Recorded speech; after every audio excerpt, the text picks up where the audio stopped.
বিষ্ণু বললেন লাউ কাতা'তা জিলদাক, জিলদুন মানে হচ্ছে স্কিন।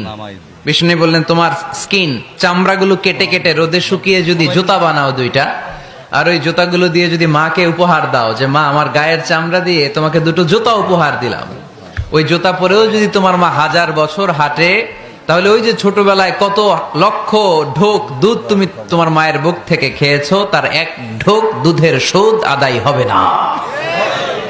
মা মা মা, তারপরে বাবা। একটা কন্যা যখন আসে পৃথিবীতে, ইসলাম বলে ওই ঘরটা বরকতময়।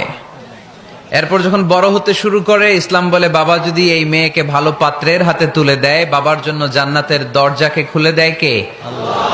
তারপর সে যখন কারো বধূ হয়ে কারো ঘরে যায়, ইসলাম বলে খয়রুকুম খয়রুকুম লি আহলিহি, তোমাদের মধ্যে ওই ব্যক্তি আল্লাহর কাছে সেরা যে তার স্ত্রীর কাছে সেরা।